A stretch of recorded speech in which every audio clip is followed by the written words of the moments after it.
இந்த பூவுலகத்தில் நிறைய ராஜ்யங்கள் இருக்கிறது. அதாவது material kingdom, plant kingdom, animal kingdom, bird kingdom, fish kingdom மற்றும் ஹியூமன் கிங்டம்.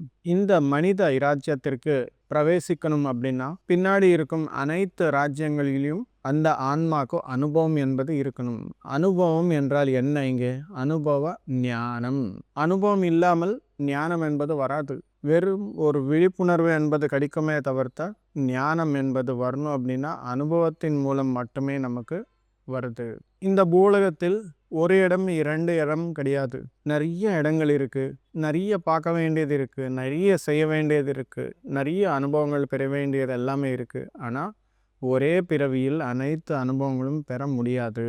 அதற்காக ஒரு ஆன்மா ஒரு தனிப்பட்ட பவுண்டரிக்குள்ள இருந்து அந்த விதமான உடல், அதாவது இப்போ மெட்டீரியல் கிங்டம்ல போறாருன்னு வச்சுக்கோங்க, அந்த உடல் அந்த ராஜ்யத்துக்குள் இருக்கும் அனைத்து விஷயங்களும் தெரிஞ்சுக்கிறதுக்காக மெட்டீரியல் கிங்டம்ல பிரவேசிக்கிறார் அப்படின்னா எங்கே அந்த பிறவி என்பது இருக்கணும், எந்த விதமான உடல், அதாவது ஒரு கல் மாதிரி போகிறாரா இல்லை ஒரு மெட்டல் கிங்டமில் போகிறாரா, எந்த விதமாக அப்படின்னு சொல்லி அதாவது முடிவு எடுத்துக்கிறதுக்கு அப்புறம் அவங்க அங்கே பிரவேசிக்கிறார்.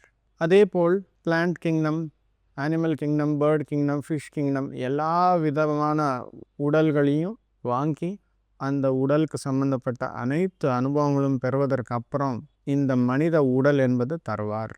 எதுக்காக அப்படின்னா இந்த படைப்பில் நவீன படைப்பு ஏதாவது இருக்குது அப்படின்னா அது இந்த மனித உடல் தான்.